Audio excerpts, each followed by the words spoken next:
ನಮಸ್ಕಾರ ವೀಕ್ಷಕರೇ, ಈ ಭೂಮಿಯ ಮೇಲೆ ನಮ್ಮ ಕಲ್ಪನೆಗೂ ನಿಲುಕದ ಅಗಾಧವಾದ ಶಕ್ತಿಗಳಿವೆ.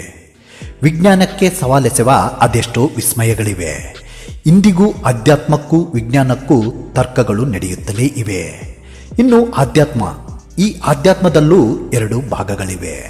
ಅವು ಋಣಾತ್ಮಕ ಮತ್ತು ಧನಾತ್ಮಕ. ಈ ವ್ಯತ್ಯಾಸಗಳೇನೆಂದರೆ, ಧನಾತ್ಮಕದಲ್ಲಿ ದೇವರುಗಳ ಪೂಜೆಗಳನ್ನು ಮಾಡ್ತಾರೆ, ಇನ್ನು ಋಣಾತ್ಮಕಗಳಲ್ಲಿ ಕ್ಷುದ್ರ ದೇವತೆಗಳನ್ನು ಪೂಜಿಸ್ತಾರೆ. ಅಂದರೆ ಮಾಟ ಮಂತ್ರ ಪ್ರಯೋಗಗಳನ್ನು ಮಾಡ್ತಾರೆ. ಇದಕ್ಕೆ ಅನೇಕ ಹೆಸರುಗಳಿವೆ. ಅದರಲ್ಲಿ ಕಾಶ್ಮೋರ, ಕಟಕ, ಬಾನಾಮತಿ ಹೀಗೆ ಅನೇಕ ಪ್ರಯೋಗಗಳಿವೆ. ಈ ಪ್ರಯೋಗಗಳನ್ನು ಮೊದಲು ಒಳ್ಳೆಯ ಕೆಲಸಕ್ಕಾಗಿ ಬಳಸ್ತಾ ಇದ್ರು. ಆದರೆ ಮುಂದಿನ ದಿನಗಳಲ್ಲಿ ಹಣದಾಹಕ್ಕೆ ಬಿದ್ದ ಜನರು ತಮ್ಮ ದ್ವೇಷಕ್ಕೆ ಈ ಪ್ರಯೋಗಗಳನ್ನು ಅಮಾಯಕರ ಮೇಲೆ ಮಾನಸಿಕ ಮತ್ತು ದೈಹಿಕ ಹಿಂಸೆ ನೀಡಲು ಆರಂಭಿಸ್ತಾ ಇದ್ರು. ಇಂಥ ಮಾಟ ಮಂತ್ರಗಳಲ್ಲಿ ಒಂದು ಬಾನಾಮತಿ.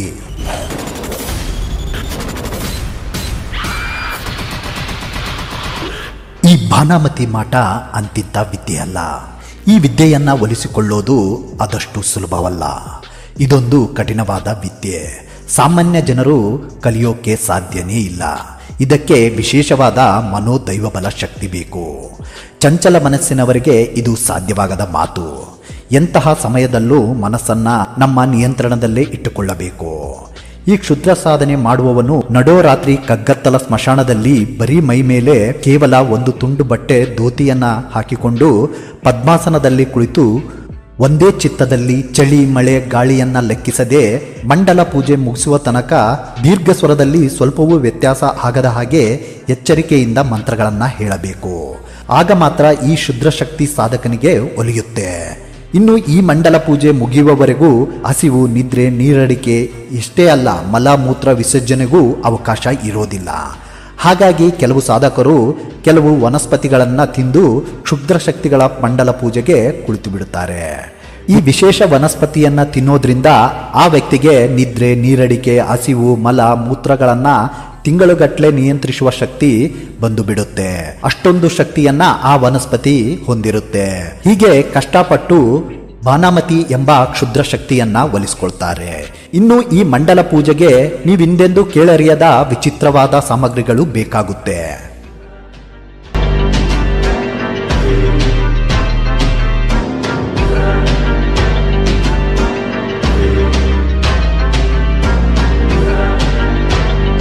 ಮೊದಲು ಕುಂಕುಮದಿಂದ ಮಂಡಲವನ್ನ ರಚಿಸ್ತಾರೆ. ಅದರ ಮೇಲೆ ಕಾಗೆ ಬಂಗಾರ, ಕಾಡು ಪಾಪಾದ ಕಿತ್ತಿದ ಕಣ್ಣುಗಳು, ಚಿಕ್ಕ ಚಿಕ್ಕ ಮಡಿಕೆಗಳು, ಕರಿ ಎಳ್ಳು, ಅರಿಶಿನ, ಕುಂಕುಮ, ರಕ್ತದಿಂದ ಹಚ್ಚಿದ ದಾರಗಳು, ಲೆಪ್ಪೆ, ವಿಶೇಷ ಗಿಡಗಳ ಬೇರುಗಳು, ತೆಳುವಾದ ತಾಮ್ರದ ತುಂಡುಗಳು, ವಿಚಿತ್ರ ವಾಸನೆ ಬರುವ ಪುಡಿಗಳು, ಮೇಣದ ಬತ್ತಿಗಳು, ಬಳೆಗಳು ಹಾಗೂ ಕೆಲವು ಪ್ರಾಣಿಗಳ ಅಂಗಾಂಗಗಳು, ಸೂಜಿ, ಕೈಬೆರಳ ಮೂಳೆಗಳು ಹಾಗೂ ಹಳೆ ಕಾಲದ ತಲೆಬುರುಡೆ ಹೀಗೆ ವಿಚಿತ್ರವಾದ ವಸ್ತುಗಳನ್ನ ಈ ಶುದ್ರ ಶಕ್ತಿ ಪೂಜಾ ಸಮಯದಲ್ಲಿ ಬಳಸ್ತಾರೆ. ಈ ಸಾಧನೆಯ ಸಮಯದಲ್ಲಿ ಯಾವುದೇ ಕಾರಣಕ್ಕೂ ಅಡೆತಡೆಗಳು ಅಥವಾ ದೋಷಗಳು ಆಗದಿರಲೆಂದು ಆ ಸಾಧಕ ಈ ಎಲ್ಲ ವಸ್ತುಗಳನ್ನು 100 ಬಾರಿ ಪರಿಶೀಲಿಸ್ತಾನೆ. ಈ ಸಾಧನೆಯಲ್ಲಿ ಸಣ್ಣ ಒಂದು ದೋಷವಾದರೂ ಆ ಸಾಧಕನಿಗೆ ಸಾವು ಕಟ್ಟಿಟ್ಟ ಬುತ್ತಿ.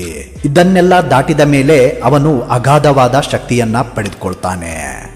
ಇನ್ನು ಇಂಥ ಅಗಾಧ ಶಕ್ತಿಯನ್ನ ಪಡೆದ ಮೇಲೆ ನಾವು ಹೇಳಲೇಬೇಕಿಲ್ಲ, ಅವರನ್ನು ಎದುರಿಸಿ ನಿಲ್ಲುವ ಶಕ್ತಿ ಯಾರಿಗೂ ಇರೋದಿಲ್ಲ. ಹೀಗೆ ಶುದ್ರ ಶಕ್ತಿಯನ್ನ ಒಲಿಸಿಕೊಂಡ ಸಾಧಕನು ಆದಷ್ಟು ಜನರಿಂದ ದೂರ ಇದ್ದು ವಾಸ ಮಾಡ್ತಾನೆ. ಇನ್ನು ಆಗಲೇ ಹೇಳಿದ ಹಾಗೆ ಹಣದಾಹಕ್ಕೆ, ಸ್ವಾರ್ಥ, ದ್ವೇಷ, ಏಳಿಗೆಯನ್ನು ಸಹಿಸದ ದುಷ್ಟ ಜನರು ಇಂತಹ ಸಾಧಕರ ಬಳಿ ಹೋಗ್ತಾರೆ. ಆದರೆ ನಿಜವಾದ ಸಾಧಕರು ಸಿಗೋದು ತುಂಬಾ ಕಷ್ಟ. ಯಾರೋ ಅಲ್ಪ ವಿದ್ಯೆ ಕಲಿತು ನಾನೇ ಸಾಧಕ ಎನ್ನುವ ತುಂಬಾ ಜನ ಬುರುಡೆ ಬಾಬಾಗಳೇ ಸಿಗ್ತಾರೆ. ಹಾಗೋ ಹೀಗೋ ನಿಜವಾದ ಸಾಧಕರು ಸಿಕ್ಕರೂ ಅವರು ಆದಷ್ಟು ಬಾನಾಮತಿ ಪ್ರಯೋಗಕ್ಕೆ ಒಪ್ಪೋದಿಲ್ಲ. ಕಾರಣ ಮುಂದೆ ಹೇಳ್ತೀನಿ. ಹಾಗೇನಾದರೂ ಹಣದ ಆಸೆಗೆ ಒಪ್ಪಿದ್ರೆ ತುಂಬಾ ಹಣ ಬೇಡಿಕೆ ಇಡ್ತಾರೆ ಹಾಗೂ ಅವರು ಹೇಳುವ ಎಲ್ಲಾ ವಸ್ತುಗಳನ್ನ ತಂದು ಕೊಡಬೇಕಾಗುತ್ತೆ. ಆ ಸೂಕ್ಷ್ಮ ವಸ್ತುಗಳನ್ನು ತಂದು ಕೊಟ್ಟ ಮೇಲೆ ಕ್ಷುದ್ರ ಪ್ರಯೋಗ ಆರಂಭವಾಗುತ್ತೆ.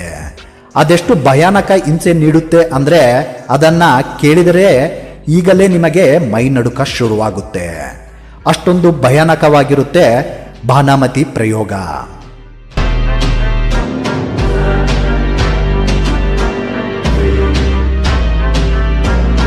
ಬಾನಾಮತಿ ಪ್ರಯೋಗ ಆರಂಭವಾದ್ರೆ ಭಯಾನಕವಾದ ಪವಾಡಗಳ ಸುರಿಮಳೆಯೇ ಸುರಿಯಲು ಆರಂಭವಾಗುತ್ತೆ. ಬಾನಾಮತಿ ಪ್ರಯೋಗಕ್ಕೆ ಒಳಪಟ್ಟವರ ಮನೆಯಲ್ಲಿ ಭಯಾನಕವಾದ ವಿಚಿತ್ರ ಹಾಗೂ ನಂಬಲಾರದ ಘಟನೆಗಳು ಸಾಲು ಸಾಲು ನಡೆಯಲು ಆರಂಭವಾಗುತ್ತೆ. ಅವರು ಪಡಬಾರದ ಕಷ್ಟ ನಷ್ಟ ನೋವುಗಳನ್ನ ಅನುಭವಿಸುತ್ತಾರೆ. ಬಾನಾಮತಿ ಪ್ರಯೋಗಕ್ಕೆ ಒಳಗಾದವರ ಮನೆಯಲ್ಲಿ ಸಮೃದ್ಧಿಯಾಗಿ ಹಾಲು ಕೊಡುವ ಹಸುವಿನ ಕೆಚ್ಚಲಲ್ಲಿ ರಕ್ತ ಬರಲು ಆರಂಭವಾಗುತ್ತೆ. ರಾತ್ರಿಯೆಲ್ಲ ಮನೆಯ ಮೇಲೆ ಕಲ್ಲುಗಳು ಬಿದ್ದ ಹಾಗೆ ಭಯಾನಕ ಸದ್ದುಗಳು ಕೇಳಿ ಬರ್ತವೆ. 10-15 ಜನ ಊಟ ಮಾಡುವಷ್ಟು ಅಡಿಗೆಯನ್ನ ಒಬ್ಬರೇ ವಿಚಿತ್ರವಾಗಿ ತಿಂದು ಬಿಡ್ತಾರೆ. ರಾತ್ರಿಯೆಲ್ಲ ಭಯಾನಕವಾಗಿ ಕನಸುಗಳು ಬೀಳುತ್ತವೆ. ಮಧ್ಯರಾತ್ರಿ ಯಾರೋ ಬಂದು ಮನೆಯ ಬಾಗಿಲು ಬಡಿದ ಹಾಗೆ ಸದ್ದು ಕೇಳುತ್ತೆ. ಬಾಗಿಲು ತೆರೆದು ನೋಡಿದ್ರೆ ಯಾರೂ ಇರೋದಿಲ್ಲ. ಬಾಗಿಲು ಮುಚ್ಚಿದ ಮೇಲೆ ಮತ್ತೆ ಬಾಗಿಲು ಬಡಿಯೋಕೆ ಆರಂಭವಾಗುತ್ತೆ. ಅಷ್ಟೇ ಅಲ್ಲ, ಈ ಬಾನಾಮತಿ ಪ್ರಯೋಗಕ್ಕೆ ಒಳಗಾದವರ ಮೈ, ಕೈ, ಕಾಲು, ಮುಖದ ಮೇಲೆ ಚೂರಿ ಹಾಕಿದ ನೋವಿನ ಗುರುತುಗಳು ಕಾಣಿಸುತ್ತವೆ. ಹಾಗೆ ಮನೆಯಲ್ಲಿರುವ ಬಟ್ಟೆ ಹಾಗೂ ನೋಟಿನ ಕಂತೆಗಳು ಇದ್ದಕ್ಕಿದ್ದಂತೆಯೇ ಬೆಂಕಿ ಹತ್ತಿ ಸುಟ್ಟು ಹೋಗಿಬಿಡುತ್ತವೆ.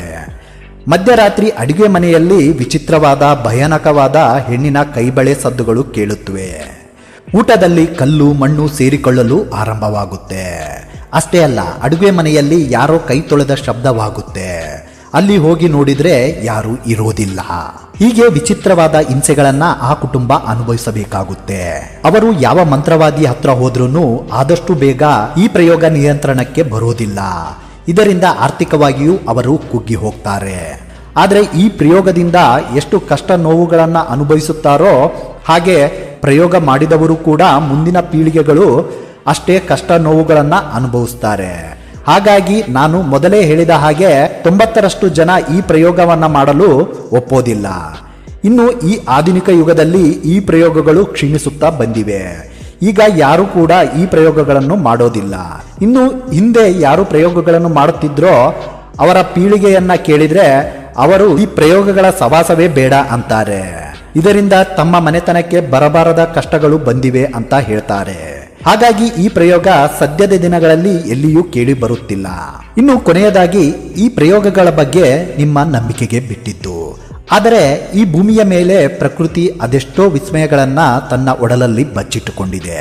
ನಮ್ಮ ಪೂರ್ವಿಕರು ಹಾಗೂ ದೈವಿ ಶಕ್ತಿಯನ್ನ ಹೊಂದಿರುವವರು ಮಂತ್ರಗಳ ಮೂಲಕ ಈ ಶಕ್ತಿಯನ್ನ ಪಡೆದು ಪ್ರಯೋಗ ಮಾಡ್ತಾ ಇದ್ರು.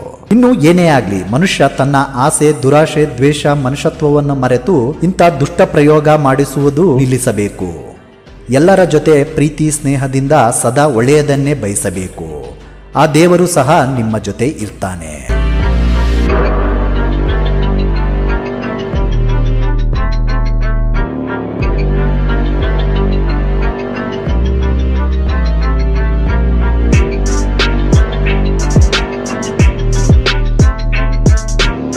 ಈ ವಿಡಿಯೋ ನಿಮಗೆ ಇಷ್ಟ ಆದಲ್ಲಿ ಲೈಕ್ ಮಾಡಿ, ಶೇರ್ ಮಾಡಿ. ಇನ್ನೂ ನಮ್ಮ ಚಾನಲ್ಗೆ ಸಬ್ಸ್ಕ್ರೈಬ್ ಮಾಡಿಲ್ಲ ಅಂದರೆ ಸಬ್ಸ್ಕ್ರೈಬ್ ಮಾಡಿ.